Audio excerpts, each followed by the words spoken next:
So Digby, this week, Rex Tillerson said that he would shed some of his $180 million worth of Exxon stock to be Trump's Secretary of State.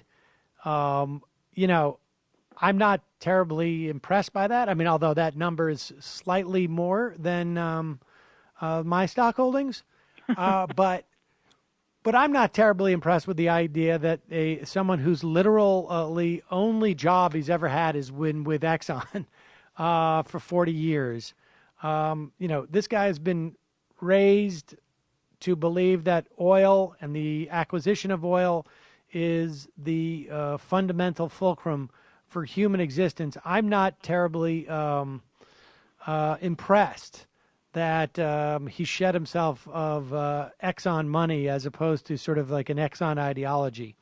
But aside from that, it raises this question of the tremendous amount of conflicts of interest that seem to be like not a bug, but a feature of the Trump administration.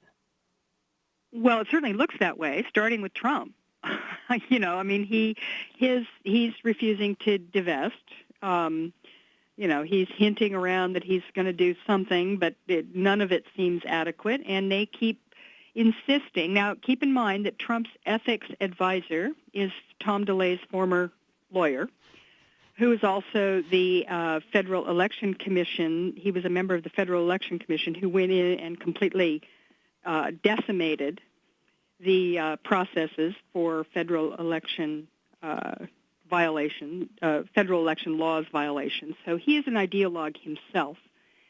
And he has told Trump that there's no such thing, you know, that the president can't have a conflict of interest. Just he says it that way. So that starts with him, and there's zero reason to believe that anyone working for him would not similarly be tainted if it's out there, or that they would consider that they really have to do much about it. Now, Tillerson is interesting because, you know, there's also this connection with Russia, which again comes up. You know, what's going on there? I don't know what it is, but it's odd.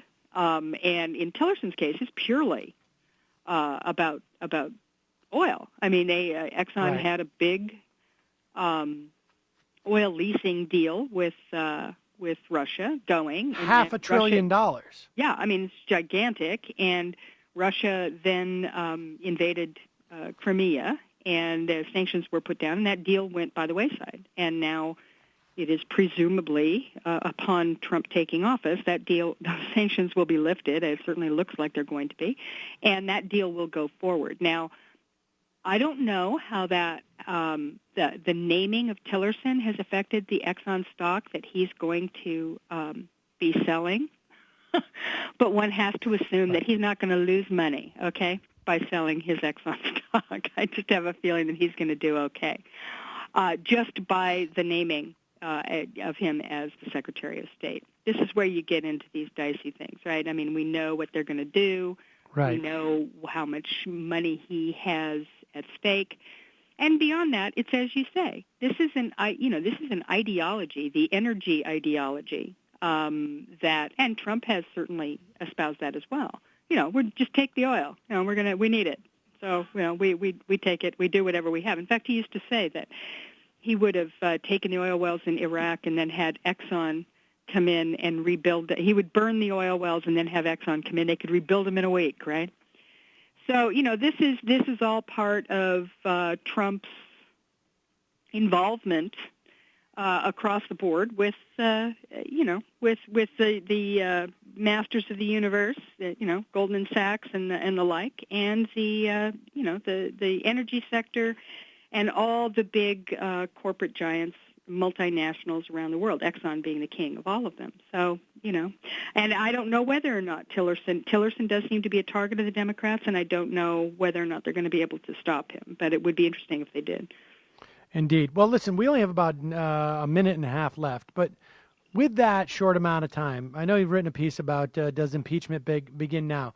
Give us just the top line of this. I mean, is it rational to begin to develop a process and to develop thinking that would be focused on impeaching Donald Trump. Absolutely. The Republicans would have done it. They were already planning to do it. The Democrats should do the same thing. He's already committed impeachable offenses. He is, completely, he's riddled with conflicts of interest. We have no idea where any of that is going to go, but I think that being prepared is the right thing to do. Robert Kuttner wrote an interesting article for the Huffington Post in which he sort of laid out a process, which is you get a group together, you form it to, put together a dossier, and you just keep adding to it. You release it to the press. You release these things to the committees in the Congress. You do it. If the opportunity comes along, and I suspect it will, for that to be pushed, they will be ready. That's what the Republicans do. You have Paul Ryan. He set out to be ready for this eventuality in 2018. So Jason Chaffetz was prepared to impeach Hillary Clinton on the first day. So the Democrats should do the same thing. I think it's essential with Trump. This is somebody you don't take chances on that. Or adhere to some kind of niceties about it. Just do it. I hope the Democrats take Kuttner's advice with that. From your mouth, Digby, to not just our listeners' ears, as it were.